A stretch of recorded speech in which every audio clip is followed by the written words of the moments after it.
राजनीति जो स्वार्थ की पराकाष्ठा होती है वो होती है राजनीति। जब तक कांग्रेसियों को ये लगता रहे कि ये हमको जिता सकते हैं, ये हमको सत्ता में ले जा सकते हैं, ये हमें कुर्सी पे बिठा सकते हैं, तब तक तो हम आपको सिर आंखों पे बिठा के रखेंगे। लेकिन जिस दिन आपको ये लगने लगा राजनेताओं को कि नहीं, अब ये हमको सत्ता नहीं दिला सकते, तो उसी तरह से उनको डिथ्रोन भी कर देते हैं, उनको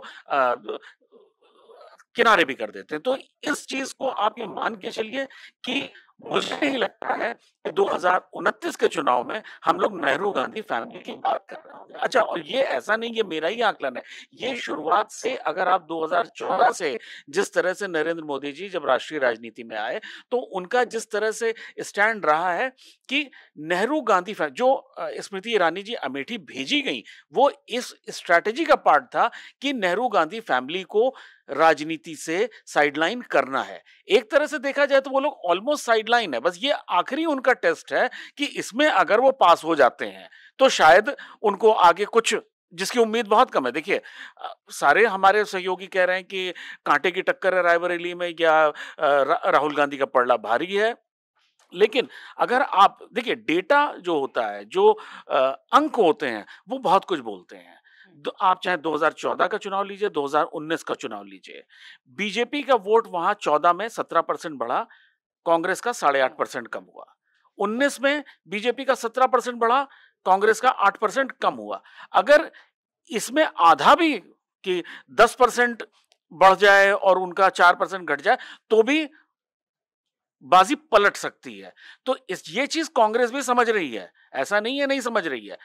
अच्छा, अगर हम ये कहते हैं, नेहरू गांधी फैमिली का रायबरेली और अमेठी से बड़ा पुराना रिश्ता है, अगर रिश्ता होता प्रतीक्षा, तो क्या विधानसभा चुनावों में वो रिश्ता ना होता क्या इन्होंने, या तो अगर रिश्ता है तो वो सिर्फ परिवार के लिए है कि जी हम जो अपील करेंगे, प्रियंका जी जो अपील करेंगे, वो अपने भाई और माँ के जीतने के लिए करेंगी।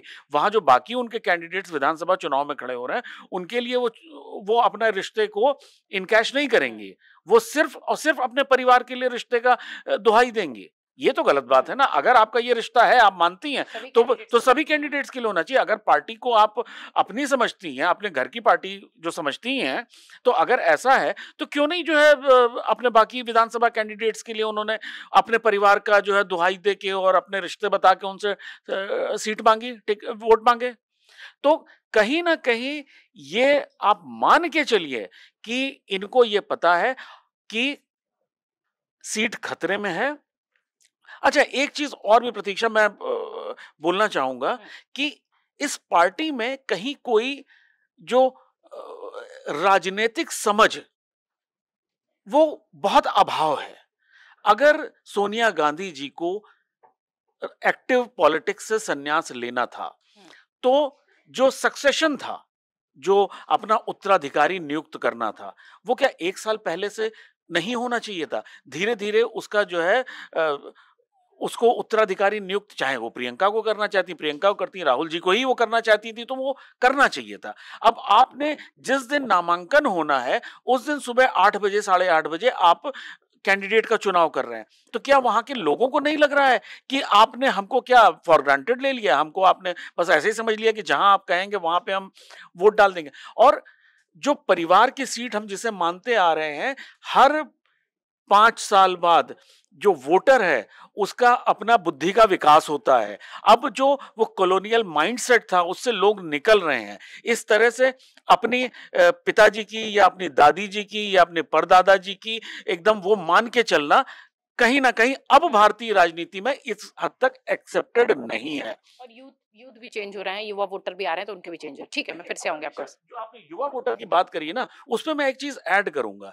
युवा वोटर के साथ एक सबसे बड़ी समस्या है इस समय। युवा वोटर को हम बहुत खुशी से बोलते हैं कि युवा वोटर आ रहा है, लेकिन युवा वोटर ने जो आज से 7-8 साल पहले जो उत्तर प्रदेश की कानून व्यवस्था थी, फर्स्ट टाइम वोटर ने उसे नहीं देखा है।